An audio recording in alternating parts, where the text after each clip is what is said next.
T-minus 30 seconds.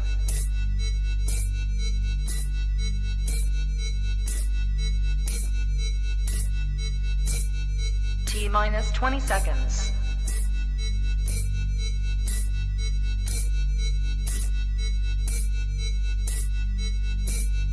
10, 9, 8, 7, 6, 5, 4, 3, 2, 1, 0.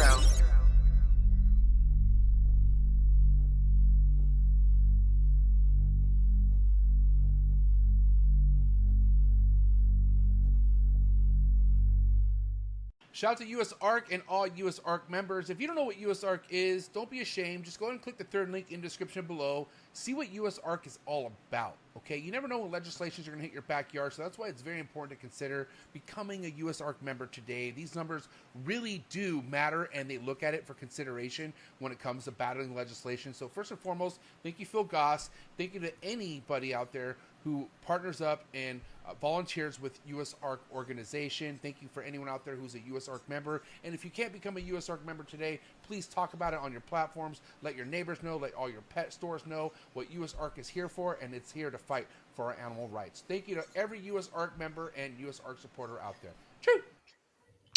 All right, what's up, everybody? Hope you're all having a great afternoon. This is Krista with the Girls Who Love Reptiles podcast on the one and only Trap Talk Reptile Network. We're on episode 41. If you're new here, don't be afraid to hit that like button as well as the subscribe. Hit that notification bell so you get notified when we're going live 7 days a week, bringing to you content all across the board, new breeders, arboreal species monitors. Got it all. So if you're also interested in joining a Patreon, check the description below to join the Trap Talk family Patreon. It's been a great experience. I'm probably talk a little bit about that more in this episode as well. But if you're looking for a group to join to get tapped in with breeders and keepers from all over the world, check the description below. I'm going to go ahead and do some other sponsors here. So as MJ said in the little pre-commercial, that USARK, super important to join. The link to join USARK is in the description below.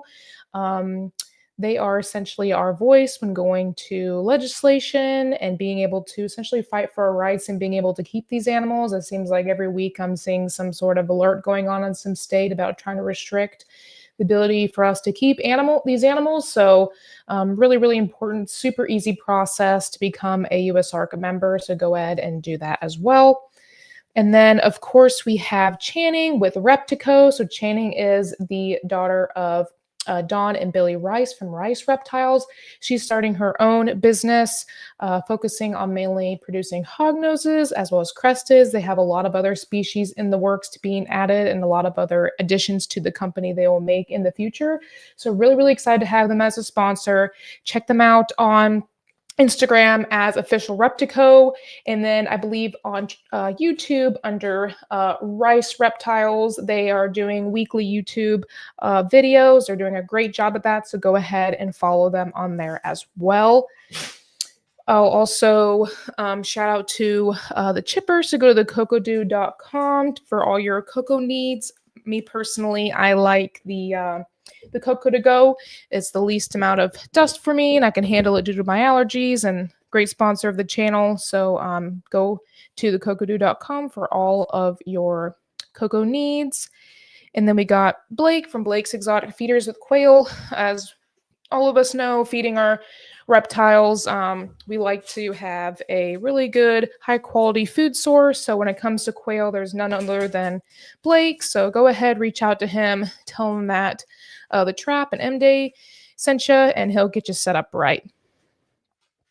And then we'll kind of finish it off with Clutch here. So if you're looking for just an organizing system to get all of your ball python, breedings, plantings coming up, don't fret, look out to Clutch. They're always coming out with new features as well. I know eventually they'll add more species, which I'm personally really excited for. So again, don't be afraid to go to clutch.com and get them situated for your ball python collection.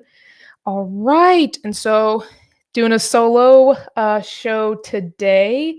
Let me bring up the banner really quickly. Had a little bit of a schedule change with just with it being Mother's Day. So shout out to all the moms out there. So just went ahead and decided to kind of do that, just a little short solo show today to talk about some things, give everybody kind of a break with their family. So I kind of want this to be as interactive as it can be. So if you have comments or questions, definitely put them in the chat. Might be hard for me to ramble for an hour, but we'll see. We'll see how it goes. But yeah, happy Mother's Day to everybody. Hope you're all having a great weekend. Mine personally has been pretty busy. Yesterday we had the open house at the veterinary school. So that allows all the public to come into the vet school, walk around, interact with students. So I was there for a little bit, hanging out with the kids, interacting with them, teaching them. So that was a lot of fun. Today, had to work a little bit this morning and just kind of doing some stuff around the house. Show today, and then I'm also be hanging out with some friends from work. We're doing like this like hot pot dinner type thing. I've never done it before, but it's like more of an Asian thing, and most of the people in my lab are of various Asian country descent. So that'll be fun to do that this evening and kind of hang out a little bit, talk to my mom a little bit on the phone. Hopefully you guys are all hanging out with your family or called your mom. What did I do for her? I sent her some like Sherry's berries this past week as like a kind of surprise at work. So that's what I did for her, and she seemed to enjoy it. And then I called her a little bit today. So hard for me to go home. I've been extremely busy with school lately. It's just kind of taken over my life. So it's all I've been kind of doing is hammering out the papers and experiments and thesis. All that stuff takes months and months and months to do and work. So just been doing that almost every night till late. So it's kind of, like I said, taking over my life. But I wanted to have this episode. You probably saw on the title, I regret kind of getting into ball python. So I'll go into that a little bit, I guess, starting off. But, these past few years have been fun ride. I've gotten to know a lot of people, made a lot of money, love the animals and whatnot. But after a lot of thinking about it, it's just that time. I'll be putting my animals up for sale. I'm gonna charge, 2 or 3 times probably what they're worth, and it's just the way things have to be. So it's a big regret, and thought a lot about it, even though I was super successful these past 2 years. It's time. Okay. I'm just kidding. I had to play that out there. I had to put that out a little bit that I was getting out. A lot of people are getting out, and we kind of, in some of the groups we, I'm gonna say poke fun at it, but make a little bit. So I had to get you guys a little bit. I don't know if that was believable or not. Put something in the comments. Did I fool anybody? Probably not. But I just want to talk about some of the things I have learned the past couple years, some of the things I'm seeing. This is all from my perspective. So I'm pretty new into this. I'm not an expert by any means. So don't take this for what it's worth. That's kind of talking point I want to talk about too, is being, I guess, careful on who you get advice or who you listen from. I think most people in this hobby come from a good place, but I often see a lot of people trying to get into it for more of the fame part of it without the experience kind of to back it up. If that makes sense. I don't know if you guys are kind of noticing that too.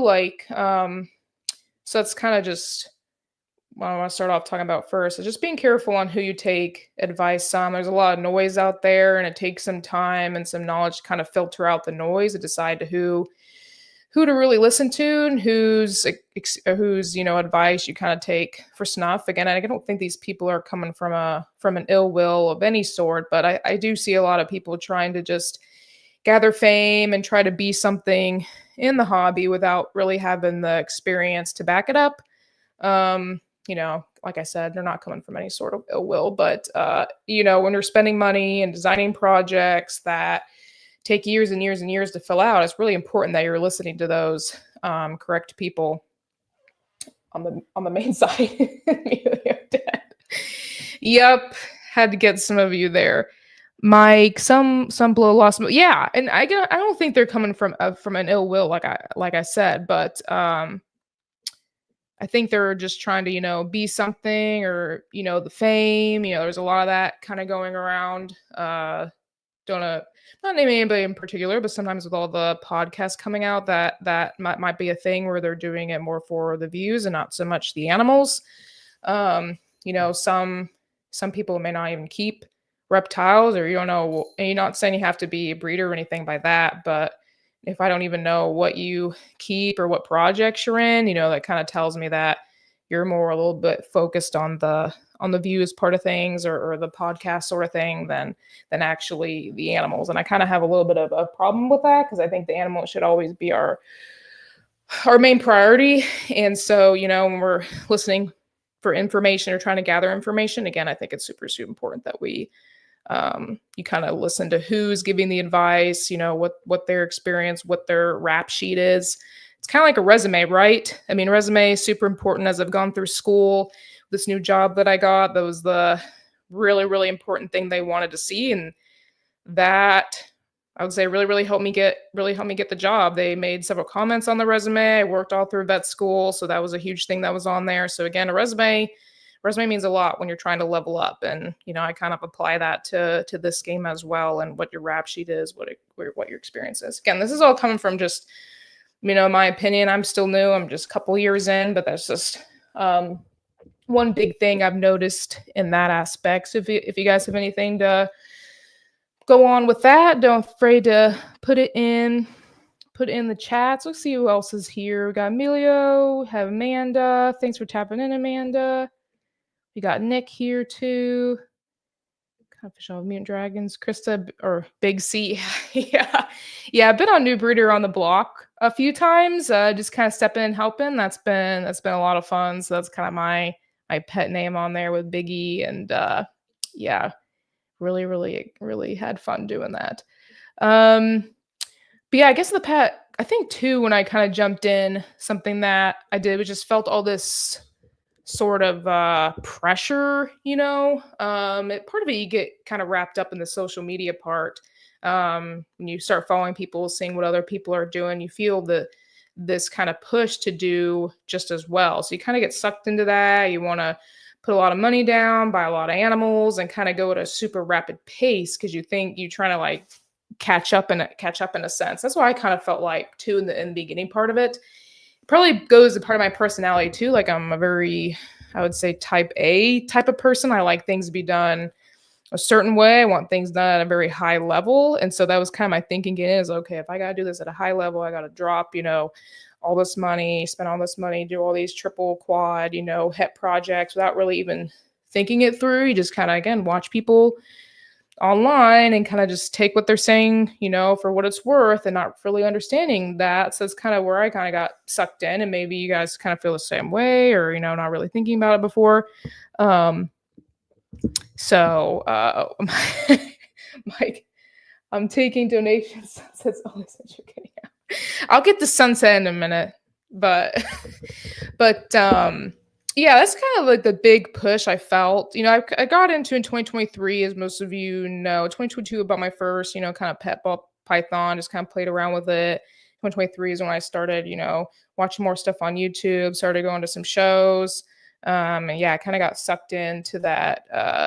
Every project has to be like a triple or a quad, and, you got to drop this amount to even be amount to anything. And I think spending a little bit of, money as part of it, to get quality animals. They do come at a price, but I don't think there's this, or I should say, huge pressure to spend, a ton of things. Just kind of take your own pace and don't overextend yourself. If money's no option, of course, if you can light a match and you're okay with it burning, by all means do it. That's kind of my process too, of thinking a little bit. Maybe I'm being too cynical. I don't know. I just kind of got wrapped into, doing projects, thinking of it more for like the return on it. I mean, of course I love the animals, but I think I was thinking more of it on the return side of things. So I kind of switched some stuff around, focused on more projects that I felt like I liked. I think also it comes from, what do you see this as? Are you wanting to do this full time, or are you wanting to do this more like on the side? For me, when I was jumped in and seeing it and watching all the YouTube videos, I felt, oh yeah, I'm gonna do this like full time, piece of cake. Yeah, no, the not me. No, I I spent all this time to go to school, and I'm starting a new career, so I kind of, in the last 6 months of all of that, can thinking, no, I'm this is going to be a very side hobby, just for fun, for a very long time, as I'm starting a new career, turning a new chapter in my life. So kind of have those little rose colored glasses. Not saying you can't obviously do this full time. A lot of people do. They do it at a great high level, but depending on what you're doing this for, it changes things. Me, I wasn't so much into the pet side of things. I'm still kind of navigating that a little bit. My understanding is that if you want to do this full time, the pets has to be part of that plan and project, with doing shows and using the funds for that to kind of fund your other projects part. But with me just doing this really as like a side project, kind of going through, do I want to still do pet stuff or not? So I've kind of been still going back and forth on that. I really want to stay small, right? It's just me and doing this, my own, starting a new job and everything. I just want to keep things small. And I think this this kind of goes into what I'm talking about. How many animals do you feel is comfortable and manageable for you? For me personally, I only have, ball python wise, 45, probably 40, 45. I've been kind of letting go some ones that don't fit the niche projects that I'm doing. So I would say 40, 45 before I move. That's just because I'm moving across the country. So I have to make sure that I have enough room to carry them and all of that. And with starting a new job, I don't want to overextend myself in carrying them. That's been very, very doable. I also have some leopard geckos and some other geckos, but having the 40, 45 has been super doable with school and work. Cleaning them a couple times a week, checking waters 3 or 4 times a week, cleaning as needed there. Going forward, we'll just kind of see how much I can handle. It's why I kind of spent a lot of time going through and deciding what projects were truly important to me, because in order to like hit the odds for some of these triples that we're all sort of shooting for, you have to have a lot of animals for that. And so that's when I was like, okay, how much space? A lot of it comes down to the space too, how much money you're wanting to put in a rack. So it's something you have to think about, I feel like way in advance, because I don't want to have a few pairings per project. If I'm going to do a project, I'm going to work it really, really well, have 10 plus pairings in that said project. So that's when I had to kind of go back and really decrease kind of the projects I had, so I can make the ones that I liked a lot stronger. And that's just me being the type A type of person that I don't want to do things half-assed.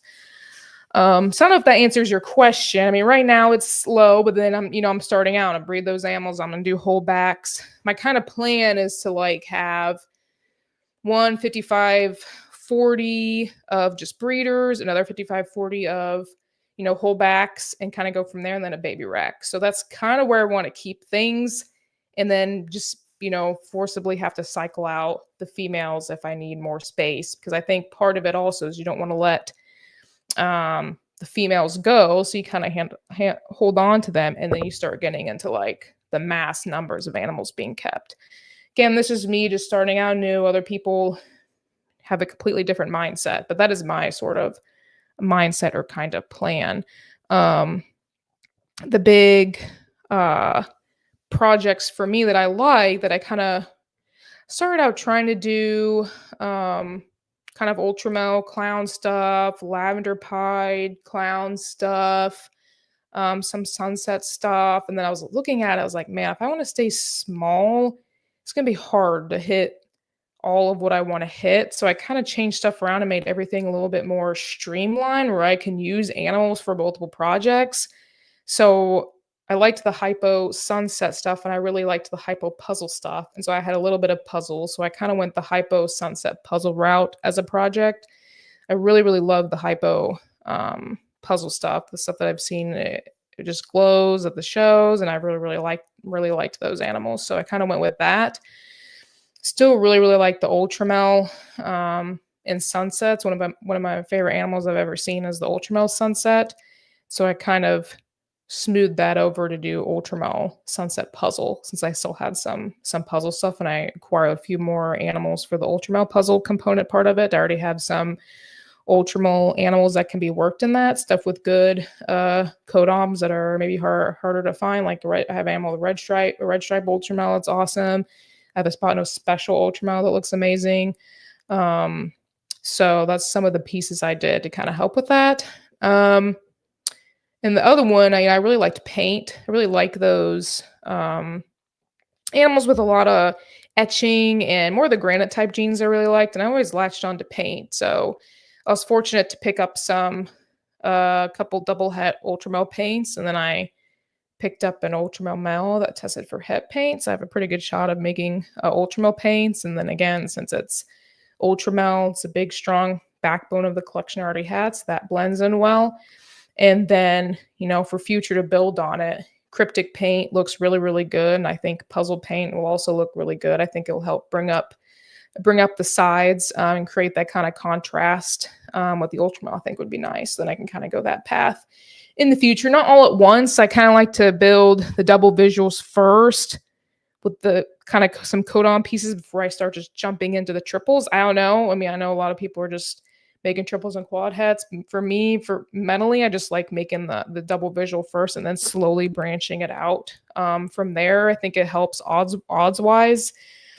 It kind of goes back to maybe not rushing into things as much, just really, really taking your time. Emilio, shout out to him and the V unit with that, has kind of helped with my mindset on that, and just not feeling rushed, taking your time. He's been doing this for 20 years, and so just learning from him and how he's been able to kind of build his business has kind of just helped my mindset, not trying to rush into everything.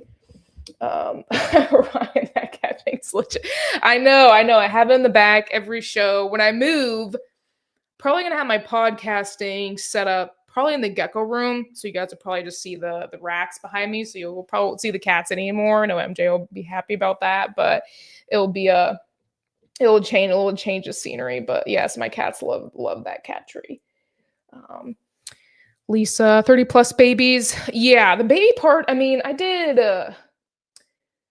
4 clutches this past year. Very, very, very manageable. This year is going to be very slow. I have one female that's gravid. I had a few others that were building, but I'm moving in July. So I'm kind of just taking this year off. I don't want to just force things to go if they're not. The one that is gravid, I think she should lay before I leave. So I'm going to have a friend incubate them for me and then probably ship them when they hatch and just deal with it that way. Same thing with the leopard geckos. I've had a few clutches, but just not very many. I'm just kind of like, just pump the brakes because I don't want to be moving a whole bunch of animals, and I want to make sure they're healthy and doing well and not stressing them out too much.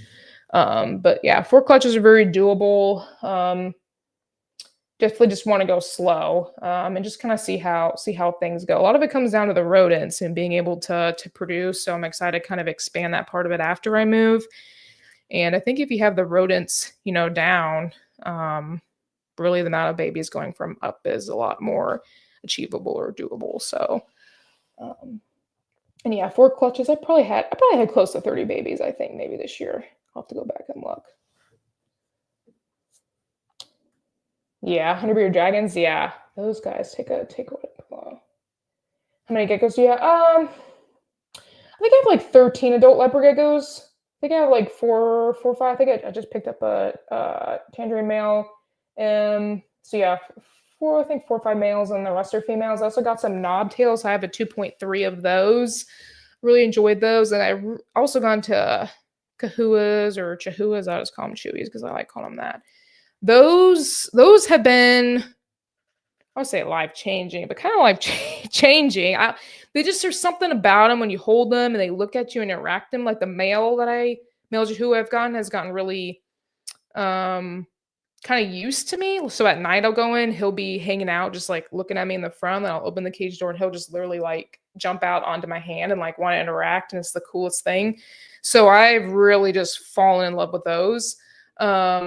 So I think that's also, I can kind of go into that a little bit as I continue to read some more comments. But I think diversity is a huge thing and important thing too. It helps you not only with the business side of things be able to reach more people, but I think it helps you as a breeder and as a keeper too to learn how different animals are kept and their health needs, their size needs, and everything like that.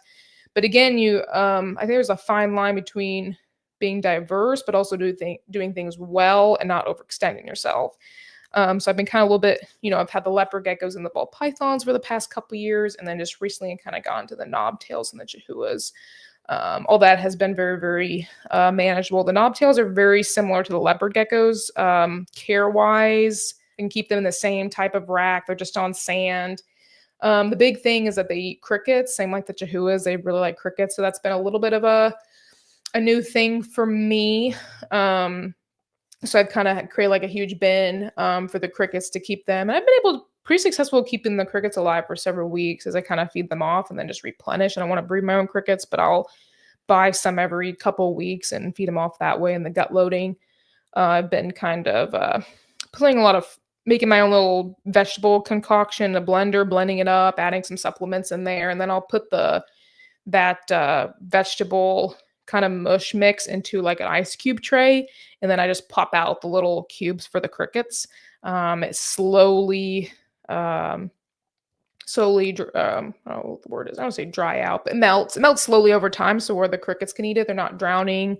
And so we're seeing how that gut loading process goes. Keeps them hydrated too, because that's a big thing with crickets is they lack hydration and dry. So that's the way I can kind of gut load them and they get hydration at the same time. So I just pop out a cube every couple days, and that one little, making vegetables, make like 12 cubes. That lasts me quite a bit in the freezer. So yeah, so those are just some new animals I've added. I really, really love the chihuahuas, so I'm probably get a few more pairs and just stop there. And then as far as species, I'm pretty happy with that. I think it's good to have maybe at least 2 or 3 solid species. So going forward, we'll kind of see where things kind of hang up. But yeah, I think diversity is important. Just making sure you don't extend yourself and still doing them at a high level. So I'm very, very picky about the animals I add. Have to have like a certain look. But yeah, those have been kind of my thoughts on diversity. I don't think I want to add anything else. Maybe it's like a pet or something. But again, I don't want to overextend myself and want to do things really, really well. So I'm good with just what I have. I find myself a little gravitating more towards the gecko side of things. It's not like I don't like the snakes, but I just find myself gravitating more towards the knobtails and the chihuahuas versus more snake species. So kind of go through and read some more comments. 50 is where we're at. Yeah, but you think, 50, that's doable, that's manageable. That's a yes. That's before you start breeding them and hold back babies. So I think my current plan with 50 breeders and then some holdbacks, I think I should be okay with that. But time will tell, and I think it's just important to go slow. I've seen a lot of people seems like every week they're buying or taking in like 4 or 5 animals. I kind of went through that little phase through starting out buying stuff, but I don't know, after a couple years I'm only up to 40 or 50 or so, and I've sold some off too that I changed my mind about. But I think just going really, really slow and not extending yourself is really important. I'm at 68, and that's including babies. I'm feeling the pinch. Yeah, that's what I'm kind of thinking about as I kind of go forward with this new job. School has it's really been killing me the past few months. I was up till 2 or 3 a.m. last night writing. So it's like it's a really daily grind. Not much else I can really explain more. It will be done in a few months, but this semester has just been, I wasn't supposed to graduate till next year, but due to funding and everything, I had to shorten that up by a year. So it's just been an absolute crazy time, just trying to finish everything and write. PhD is no joke, and I knew that going into it, but now I'm just like, it really is no joke. But we're doing it. I'm doing the best I can. But yeah, that's taken almost all my time. the animals have just been fed, cleaned, and that's taken care of, and that's where I'm kind of at. And being at 68, yeah, Ryan says it's tough in a social life. It's difficult. Yeah, I'm just gonna have to find that balance. I mean, it kind of depends on you and the type of person. I mean, school's always been my life the past, I don't know, done 11 years after high school now. So, I hang out with friends when I can, but I'm really more like, oh, I just want to come home and chill and relax. I'm kind of an introverted person. So coming home and just doing the reptiles has been really, really relaxing. And then doing a social event, a couple times a month or every other week or something like that. Kind of think it depends on you as the person, what you're wanting to get out of the reptiles, or you have to be able to choose and make sacrifices sometimes. So I'll keep reading through the comments. Pretty great conversation, guys. Thanks for your participation. Really helps kind of doing this solo today. I was like, oh, let's just see how it goes. Bring up my thoughts and what's going on. So I've been into these lately. Probably not so good. They've really helped though. I'm able to drink one of these bad boys and I can stay up writing all night. So I think last night I did like 20 some pages. Just amazing. Mike. Yeah, I've really, really come to enjoy them. I don't think they get enough love. I think they're definitely on the up and coming. They're kind of a mix between a crested gecko and a lychee. They don't get as big as the lychees, but they come in these really cool, like mossy colored patterns and also whites and reds. I'm getting a really nice red girl in. I was able to snatch her up. She's absolutely, absolutely stunning. I hadn't seen one like her. So really, really excited. But yeah, they've been my favorite. Oh, that's a good question. Which are you most excited about this year? Well, with school, things are kind of a little bit on hold. I will be visiting Daytona because I'll be in Florida by then. Bob show in the fall is still up in the air. I did contact Bob and I will be vending that show on a regular basis. I told him I can't do it in August just because I'm moving all the animals in July and I, don't have much to sell. But starting in February, that I will be vending that show twice a year. And then I would like to try to get in Daytona. I know moving into a new place, it's going to take some time to see if I can even get into these shows down there. But yeah, I don't think I have any on my radar to actually vend anytime soon. Maybe in the winter time, but probably looking at next spring. Just trying to move and get everybody kind of settled in. Like I said, I'll visit Daytona and maybe Bob's show. I'm defending my thesis in August, so I don't know how much traveling I'm going to be able to do during that month, but kind of up in the air at that point. So yeah, kind of taking a little bit of a break. The answer is no, I don't. No, I don't. I do not regret Limbo Pythons. There's just some things along the way that I do regret. I think all of us kind of run into that when we're starting out. We're getting animals. Looking back, you're kind of like, what could I have done differently? Maybe this helps. Maybe this helps other people. One of them, like I said, really, really thinking ahead of time how much space you want to do, the projects that you really want to do. Try to pick up females that can be used for multiple projects. Is kind of where I got into it. I bought some animals that were a little bit older, thinking I could maybe like cut corners with them because they fit said project. But thinking about it now, I should have went with maybe some more females that were maybe better suit for that project. I don't even know if that makes sense. Like for example, like let's say the hypo puzzle project. I was picking up more adult hypo females with codoms in there and this is what I'm kind of doing now I'm starting to kind of go back and maybe pick up just a few, like a hypo het puzzle or a double het with some codoms in there. That way it makes sense. Like when you grow those girls up, they can be used like repeatedly to hit those combos with, instead of just buying like a subadult or adult hypo, where then you're making your double hets or visual hets with. I think there's like a wrong way to go about it, but just thinking about it was like, yeah, I should just get, especially now with things being a little bit cheaper as they are, some double hets and just kind of go back and grow those up. And then I can kind of hit them year after year after year once they're grown up. Instead of buying these like subadult hypos, breeding them, then getting the whole bags, then raising those up. It takes a while either way, but that's how my brain, talking to some of my friends about it's what made a little bit more sense.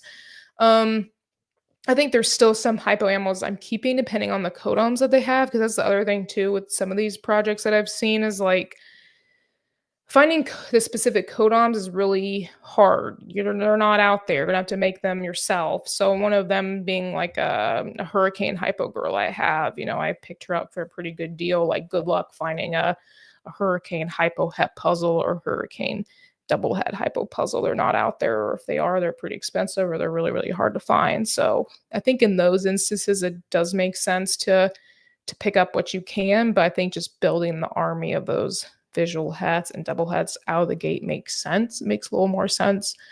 Same thing with the Ultramel. I mean, Ultramel's been around for some time, but sometimes finding codoms in that's like really hard. I spent a whole afternoon once looking at MORPH and looking at all the codoms that's ever been in Ultramel, and it's not been a lot. It's been kind of the same over the past several years. So if you can find those animals with that codom or so that you're wanting, I jump on it because they don't come around as often. Another one being Sunset, a pretty hot topic. Item 2 comes up every Monday night, as we all know. What do you think about Sunset? What do you think about Monsoon? One time I got pretty pissed. I'll just say that. I got pretty pissed. My night show, hammering Sunset, shouldn't have gone mad. I don't know. You just have to have, I think, a little bit thicker skin in the hobby. I just get a little bit tired of like, literally they're always shitting on it every single time. Like, yes, no project is perfect. Some animals look like crap. I agree with it. It's not always perfect with Sunset, but I don't really almost believe in the constant crapping on it. It just gets so old after a while.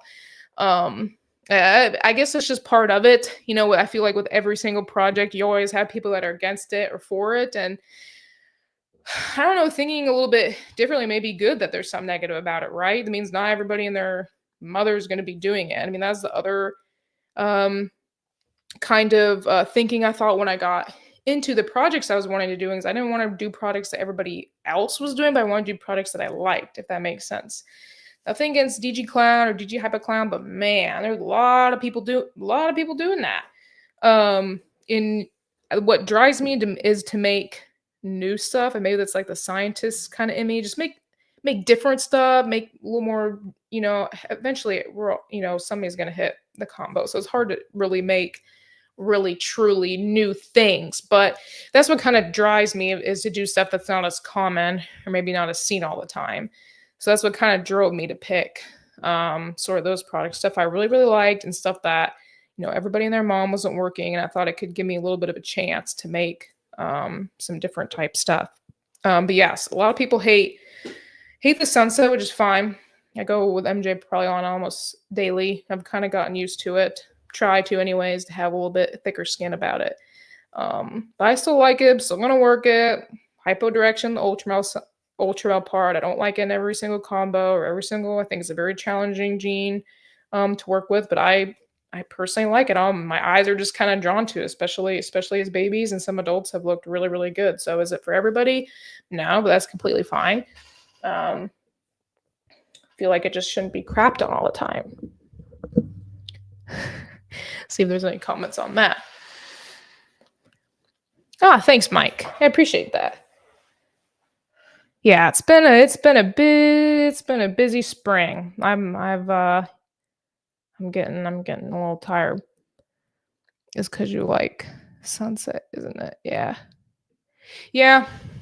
I mean, like I said, I don't like it in everything. I like the Hypo and I like the Ultramel. I'm not so big into the Sunset Clown. There's some combos that have looked pretty nice. I also like more of the lighter codoms with it versus the dark. So I'm kind of sticking more towards that part. But it's challenging though. I mean, Sunset Ultramel, I don't know, dark stuff looks really good in Ultramel. I have a lot of dark codoms. Will that translate well into the Sunset Ultramel? I don't know. I think a GHI Sunset Ultramel has been made. I didn't really like that as much. I thought the GHI, the darkness kind of muted the color, but I'm not a huge GHI fan either. I know Emilio, I'm probably going to freak out, but yeah, I don't know. I think it's too strong for what I'm working with personally. It kind of takes out some of the contrast and some of the pattern, but again, it's me personally. So let's see. I think I missed a comment up here too. Oh, thank you, Nick. Here's one. When I first started, I bought a bunch of shit that didn't make sense. Yes. And I didn't have to do like a huge overhaul. I kept some pieces and I'm still kind of working on it. There's probably a few animals I'll still kind of sell, but I'm pretty happy with where things are at. I've recently been selling more of like those hypo girls that and kind of like using that money to like reinvest more to the double head stuff, depending on the codoms. And so that's what I've kind of been doing. And I'm not to the point where I don't want to put like a whole lot much more into it. I just want to use what I've grown up and just grow those up and just breed them. I think, at some point, if you're in a certain financial bracket, fantastic. But for me as a student, just getting things started, I want to save money for other things. So I can't just be putting anything and everything into it. So just have to have that mindset just to turn off and be like, hey, I have the animals. Let me just work those projects. Maybe buy very few pieces like here and there as needed, but being careful not to, drop a ton. Puzzle the World. Yeah, I really like Puzzle. I don't have any clown in my collection. I think I got some hats, but I think I kind of sold most of the clowns. Is that a bad move? I don't know. I mean, we'll see in the future. I felt like I kind of wanted to work Puzzle instead with the hypo and the ultramel. Since there's so much more to do with it, I want to stay small. So that's where I kind of went with it. Is that shooting myself in the foot? Kind of takes me out of that large market that are looking for clowns. I don't know.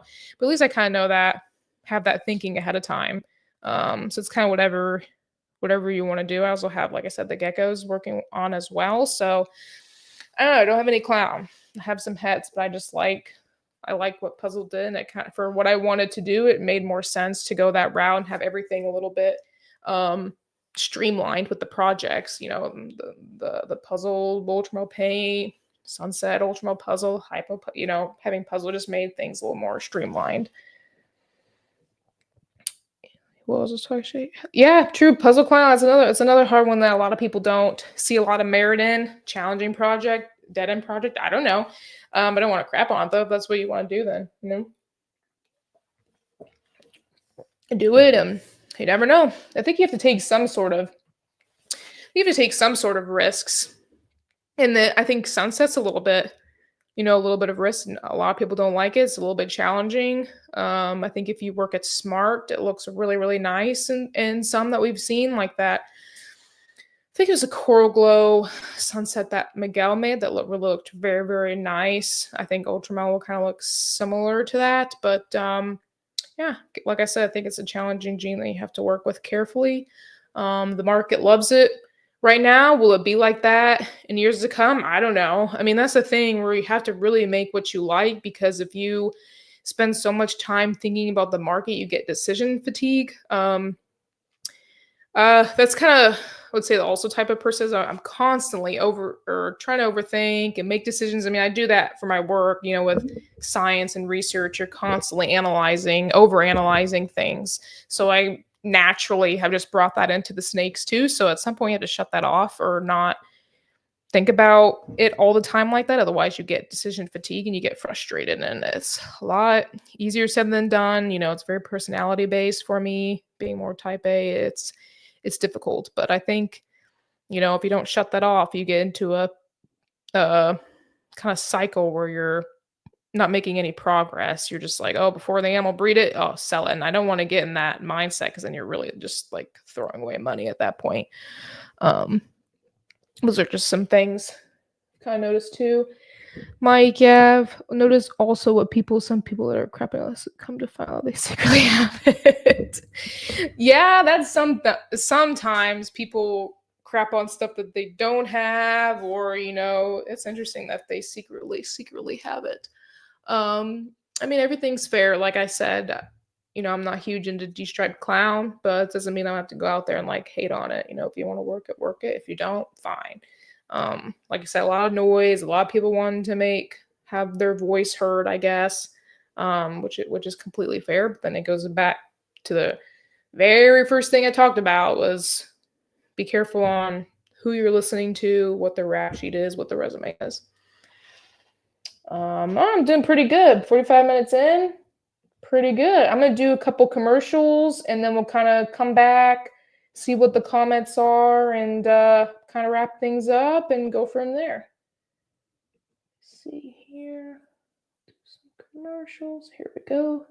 Sorry for the interruption, folks, but a quick word from our sponsors. Green tree pythons, emerald tree boas, and plenty other arboreal snakes have been quite the popularity here at the Trap Talk Reptile Network, which brings me to today's sponsor, the Reptile Perch. Head over to the reptileperch.com and Reptile Perch on Instagram. See what type of design PVC perch is best for your arboreal reptile. But first and foremost, I would also check out David Brom's Green Tree Python availability on the website. And you can also check out his Instagram just to stay current on any projects or any productions that he posts. Thank you so much, David Broms, for your ongoing support. Looking forward to seeing what you have to show in the 2025 season.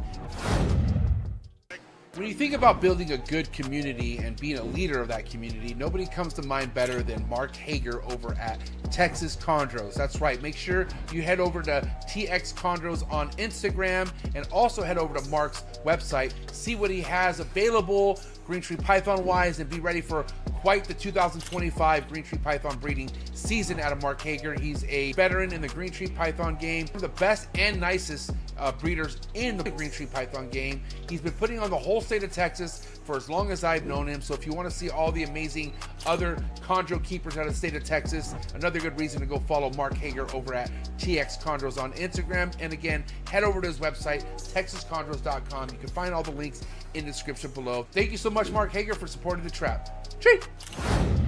One of the biggest growths we have in the reptile industry today are the rare species of reptiles that aren't worked with. That's right. That's why I went ahead and partnered up again with Brian Susan over at SUNDOWN Reptiles. Brian works with species such as kahua geckos, gargoyle geckos, all species of tree monitors.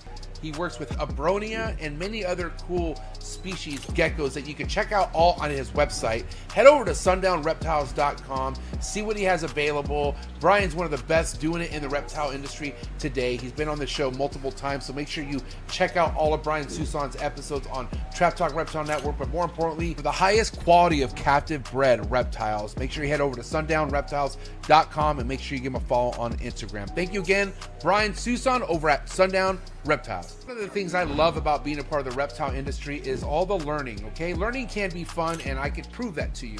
Thank you so much to today's sponsor, it's Gary Scavino over at gs.reptiles. I highly recommend you head over to his YouTube channel, follow all this man's content when it comes to learning about rare species of snakes you could be keeping in the hobby, and also just finding out how easy a lot of these rare species of snakes are to keep in general. So thank you so much, Gary Scavino of GS Reptiles. Again, head over to his YouTube channel. Also head over to his Instagram to be on top of all of his current work and be ready for a big year over at GS Reptiles. Thank you so much, Gary, for your ongoing support. I really appreciate it. Cheers.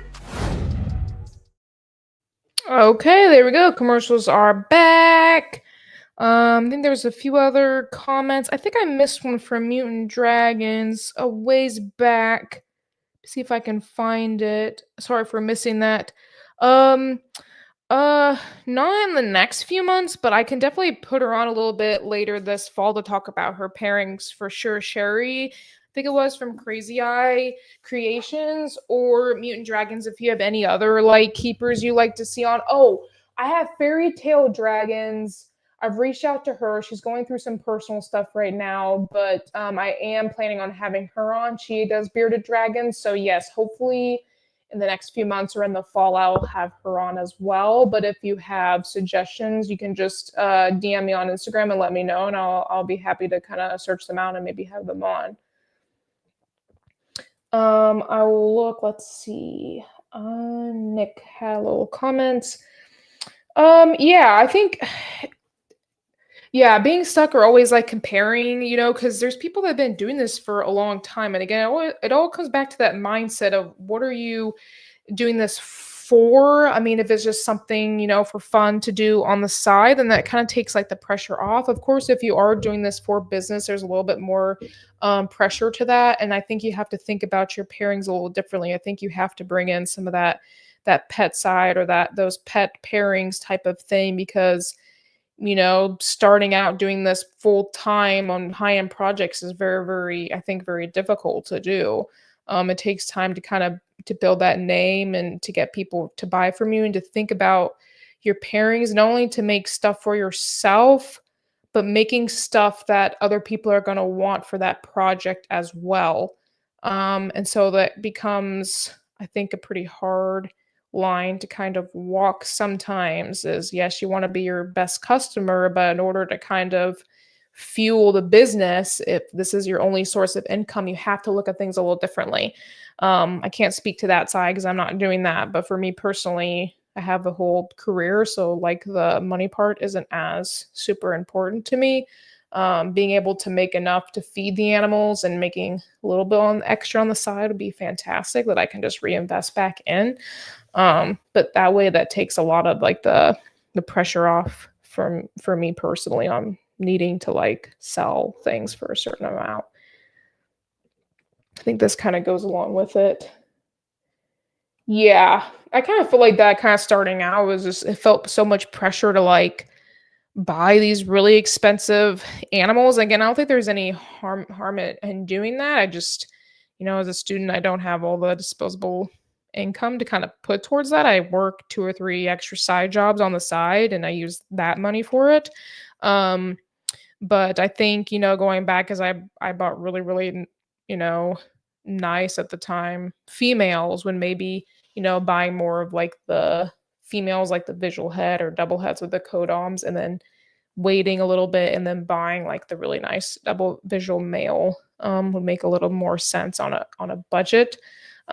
Maybe going back, could have done that too. So it just depends. I don't think there's any really right answer per se. It kind of really comes down to your individual situation. Yeah, the Coral Glow Sunset, I think it had spot nose in it. I really like spot nose and sunset too, but it was really, really nice. I think in Ultramel, it's going to look better as an adult versus banana. Some of the banana sunsets I've seen as an adult, like that pattern kind of washes out. It still stays that really pretty gold color, but for me, I like to see the pattern. So just time will tell. Maybe the spot nose will help keep that pattern a little bit more. Hey, Bozo, what's up? Shane, thanks for tapping in. Amanda saying hello. I'm trying to think of anything else. I think there's a few other topics I want to hit. If anything comes up, guys, just put it in the chat. Kind of do some finishing topics and kind of wrap things up. Another thing that's been super useful that I've kind of touched on before is the Patreon groups. Super, super helpful. I started joining those pretty early on. I joined a lot of them, and since then I've kind of like condensed stuff down based on which groups I felt like I got the most out of and which ones I gelled with a little better. So of course, the Trap Talk Patreon, shout out to them. The description is in the below to join that. That's been very helpful in getting to know people from all across the world, all across the species too. So that one, you know, a lot of the other ones are ball python focused, nothing wrong with that, but a lot of people do different species, and I like to learn about the other species, how those genetic works, how they're kept, and so that's been very, very helpful for me. Also, Trap Fest is coming up in June. Very, very excited for that, to get a little bit of a break, a little vacation. So that's going to be awesome. I've never been in a Trap Fest before, so it'll be a lot of fun. But the Trap Patreon has been fantastic. I know MJ is working really, really hard to make it better and better. The Instagram chat's popping all the time. He's also doing like free giveaways now with some of the snakes and really nice stuff. And then, yeah, he's been working really hard on the vlogs and getting insider access, which has been very, very nice too. The V unit for Emilio has been great. That one's definitely more ball python focused. And some of the other ones I've really liked are Bob's Balls and Bob's Ball Shed, I think is the name of it. But it's Bob and Josh Lumberg or Josh Jackie, some people know him as, from the Ball Python Shed. So they do a group together. That one's been really great. Being a Patreon there gets you a lot of perks as well. I got one some credits. I actually used that on Animal for Bob this week. I got a hypohet puzzle female, really nice girl. So I used the credit I won on her. So again, there's a lot of perks. And then the other one I really like is Will from RCR.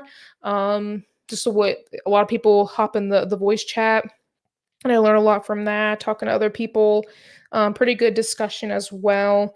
So yeah, those have probably been my favorite ones for sure. Of course, there's a lot of other great ones out there as well, but those are the ones I've kind of gelled with the most, like people wise. So again, I think it's really important if you're not in a Patreon to definitely join some.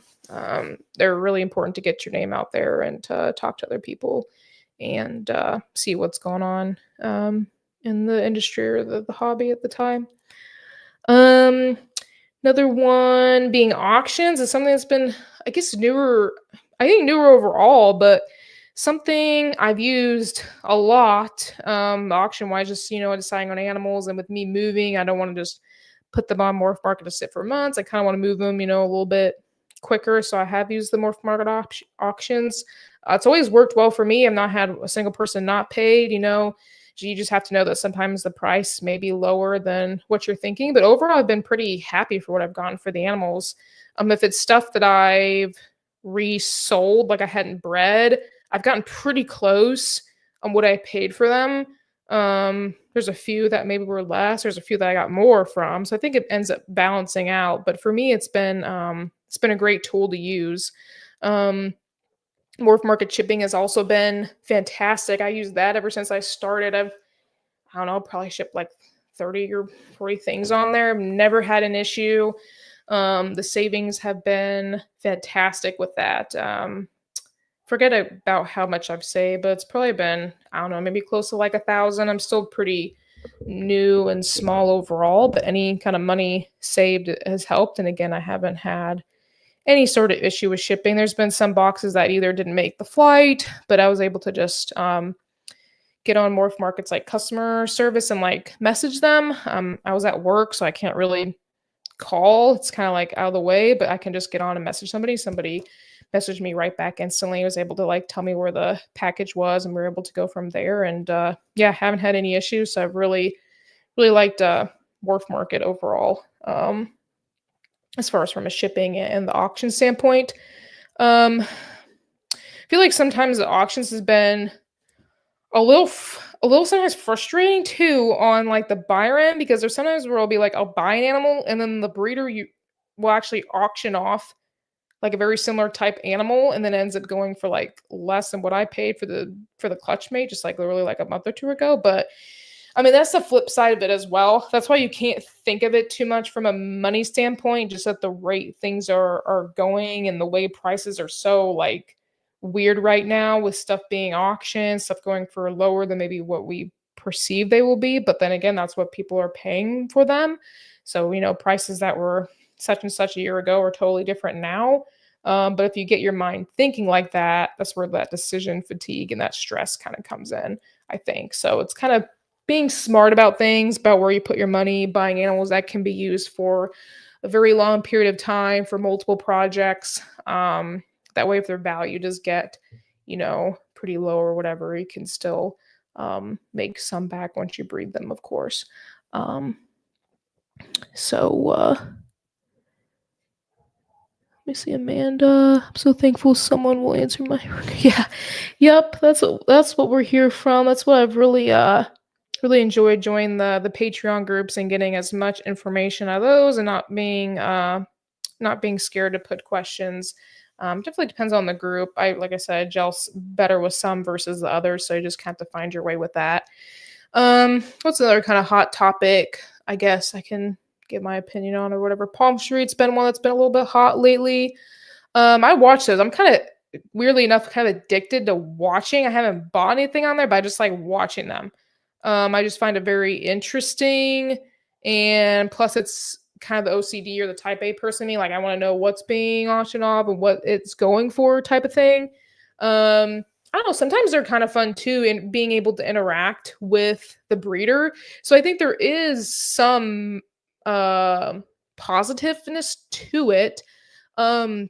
But when you're talking about auctioning, I would say project animals off. I don't really agree with it so much that way, because then that gets into the part where, see, I just spent like $5,000 on this male. Now you're auctioning off like, a clutch mate on there. It's going for like $500. That's where it can get a little like, okay. So I think auctioning high-end projects is not the way to go on there.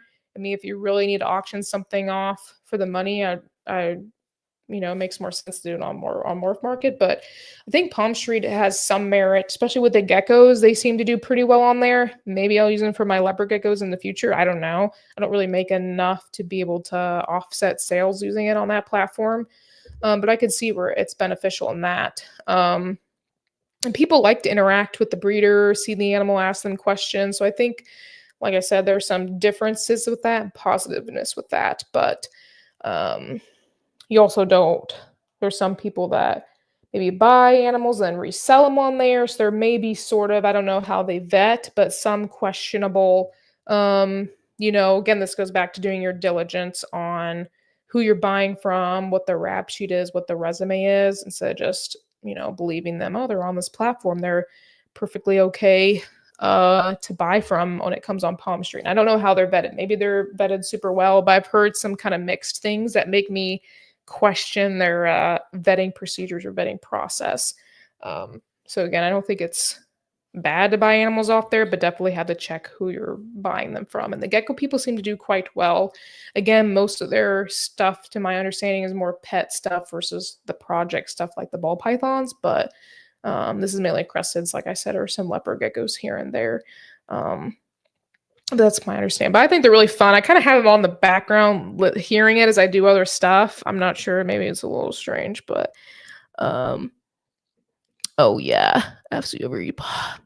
I go back and forth. I've had some friends that want me to do it with them. I just I don't really make enough to be able to use that to sell them at this point.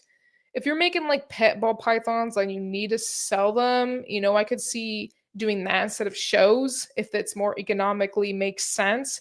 But then again, shows I think have some merit too with getting your face out there and building a brand that way. I think it's very area dependent.